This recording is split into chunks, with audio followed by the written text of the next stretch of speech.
बच्चे को जन्म देते हुए माँ का इंतकाल हो जाता है। लेकिन शौहर को उसकी बीवी की नसीहत याद होती है कि इस बच्चे का ख्याल रखने। देखते ही देखते बच्चा वो 3 साल का हो जाता है।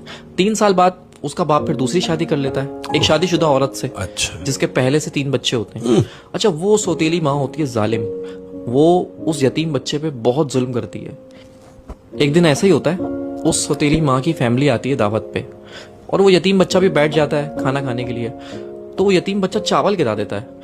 तो उसकी सौतेली माँ उसको उठाती है, उसको 2 थप्पड़ मारती है और फिर उसकी चावल की प्लेट के साथ उसको बालकनी में बिठा देती है, सर्दियों की रातों में शीशा बंद करके। अपने बच्चों से हटा के।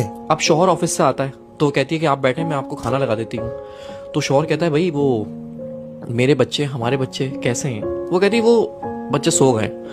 तो शौहर भी सो जाता है। जब शौहर सो जाता है तो उसकी बीवी ख्वाब में आती है और कहती है कि मेरे बच्चे का ख्याल रखो। वो अचानक उड़ जाता है और सौतेली माँ से पूछता है कि वो बच्चा कहाँ है मेरा?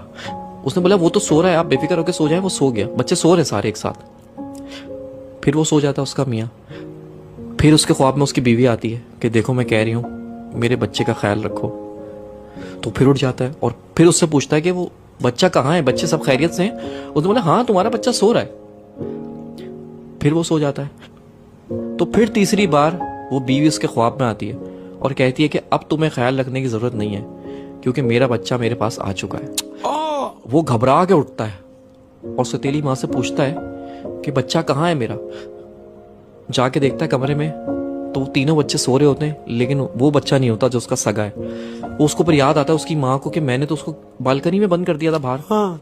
तो जैसे ही जाके वो बालकनी का शीशा खोलता है तो वो 3 साल का बच्चा चावल की प्लेट लेके और अपना मुंह घुटनों के अंदर दबा के बैठा हुआ होता है।